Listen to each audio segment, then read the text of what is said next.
નમસ્કાર વિદ્યાર્થી મિત્રો, હું જસાણી સર. આજે આપણે આપણું ફિઝિક્સ સરળ ફિઝિક્સમાં ફિઝિક્સ પ્રેક્ટિકલ એક્ઝામ 2026ની તમે વ્યવસ્થિત તૈયારી કરો છો.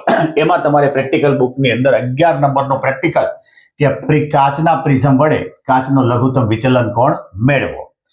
આ પ્રેક્ટિકલ કેવી રીતે કરવો, બરાબર, અને આન્સર પેપરમાં કેવી રીતે લખવું, અવલોકન કોષ્ટક કેવી રીતે યાદ રાખવું, એના માટે આપણે જુઓ તો કે હેતુ એટલે તમારો જે ક્વેશ્ચન છે એ આપ્યો છે, બરાબર, કે આપેલ કાચના પ્રિઝમ માટે આપાત કોણ અને વિચલન કોણ વચ્ચેનો આલેખ ડ્રો કરવાનો અને લઘુત્તમ વિચલન કોણ મેળવવાનો. સાધનો તમારે આસપાસ જે કંઈ દેખાય, જે પ્રેક્ટિકલને લગતા હોય, પ્રિઝમ, ડ્રોઈંગ પેપર, પિન, માપપટ્ટી અને કોણ માપક. અવલોકન લખવાનો, કોણ માપકનું લઘુત્તમ કેટલું, પ્રિઝમ કોણનું કેટલું, અવલોકન કોષ્ટક બનાવવાનું, એના પરથી આપણે ગ્રાફ બનાવવાનો છે, એના પરથી પરિણામ લખવાનું છે કે લઘુત્તમ વિચલન કોણ delta M is equal to કેટલું થાય છે.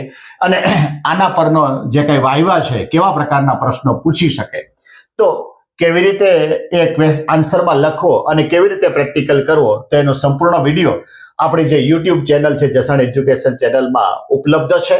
તો આ ઇંગ્લિશ મીડિયમ, ગુજરાતી મીડિયમ બંને વિદ્યાર્થીને લાભદાયી છે. તો વધારે વિદ્યાર્થી આનો લાભ લઈ શકે એના માટે એમ કહેવાય કે અમારી જે ચેનલ છે એ ચેનલને લાઇક, શેર અને સબસ્ક્રાઇબ કરવાનું ભૂલતા નહીં.